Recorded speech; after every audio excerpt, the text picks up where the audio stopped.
ठीक है, subject to है सेकेंडरी का बेसिक प्रोग्रामिंग। ठीक है, टेंशन नहीं लेनी, चलिए बेसिक प्रोग्रामिंग।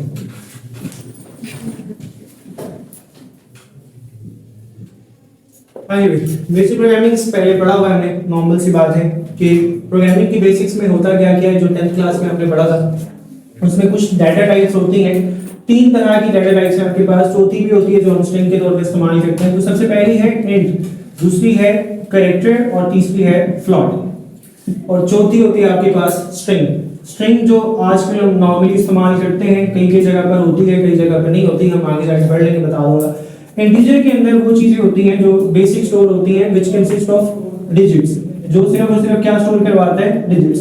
डिजिट्स कौन कौन से होते हैं, 0 से लेकर 9 तक के, 0 to 9 तक के डिजिट्स होते हैं। बाकी जितने भी न्यूमेरिक वैल्यूज होते हैं which is a combination of 2 और मोर नंबर्स। जैसे कि अगर आपने कंप्यूटर में 10 लिखा है तो इट विल कंसीडर एज 1 0, वो अलग अलग कंसीडर करेगा। जैसे 125 लिखा है तो इट विल कंसीडर एज 1 2 और 5, अलग अलग कंसीडर करता है, एक ही तरह कंसीडर नहीं करता। 0 से लेकर 9 तक के नंबर्स हैं, कोई भी साइंस सोर्स में सारों में 0 से लेकर 9 तक ही नंबर्स होते हैं।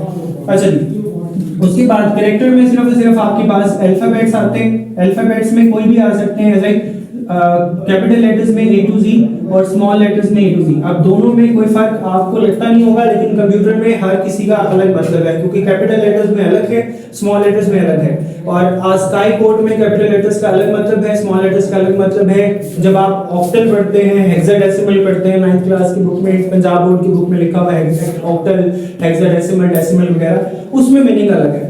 इसी तरह फ्लॉट के अंदर आपके पास कौन कौन सी आती हैं, डेसिमल वैल्यूज। डेसिमल वैल्यूज कौन सी होती हैं, जो पॉइंट्स वाली वैल्यूज होती हैं, लाइक जैसे पाई की वैल्यू है 3.1428 समथिंग, इस तरह की कोई वैल्यूज जो होंगी वो किस में आती हैं आपके पास, डेसिमल में, यानी कि फ्लॉट में आती हैं।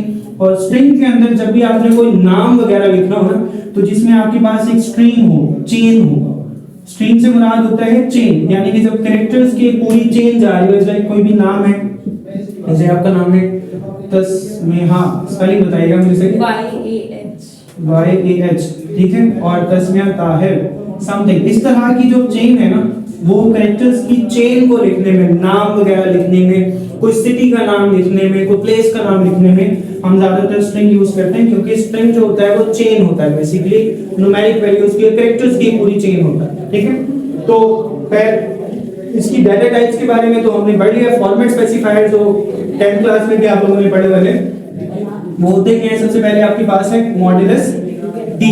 इंटीजर को हम शो करते हैं मॉड्यूलस डी से, या फिर सिंपली हमें आई का सबसे पहला कैरेक्टर है आई, तो मॉड्यूलस आई। इसी तरह कैरेक्टर का पहला कैरेक्टर क्या आपके पास सी, तो मॉड्यूलस सी। एंड इसी तरह फ्लॉट है तो मॉड्यूलस एफ। एंड स्ट्रिंग का है तो स्ट्रिंग की हम यूज करते नहीं है, जाहिर सी बात है, तो अभी तक का है, इसको यूज नहीं करना आपने। तो ये 3 तरह की डाटा टाइप्स हैं जो हम इस्तेमाल करते हैं, इसको कहते हैं फॉर्मेट स्पेसिफायर। ये डाटा टाइप है और ये क्या आपके पास फॉर्मेट स्पेसिफायर। फॉर्मेट स्पेसिफायर जो कि स्पेसिफाई करता है कि किस किस्म का फॉर्मेट आपने इस्तेमाल करना है। इंटीजर कर रहे हैं तो इंटीजर वैल्यूज आएंगी, अगर अभी डिपेंड करता है कि आपने समझना कैसे है, मतलब स्टेटमेंट पे डिपेंड करता है कि जैसे प्रोग्राम की स्टेटमेंट है, write a program which takes 2 numbers, अगर उसने नंबर्स कह दिया तो आप पे फर्ज हो गया कि आपने इंटीजर ही यूज करना है, यानी कि न्यूमेरिक वैल्यूज यूज करनी है, तो ऑब्वियसली बात है format specifier modulus D modulus I आता है। लेकिन ये 10th क्लास में हमने यूज किया था। अब क्योंकि हम आईओ स्ट्रीम की प्रोग्रामिंग करेंगे, उसमें प्रिंटफ और स्कैनफ इस्तेमाल होता था, इसमें हमने आईओ स्ट्रीम इस्तेमाल करना है, तो इसमें जरूरत नहीं होती, हमने फॉर्मेट स्पेसिफायर को ध्यान में नहीं रखना, हम सिंपली सी आउट और सी इन के जरिए से प्रिंट करवाते हैं।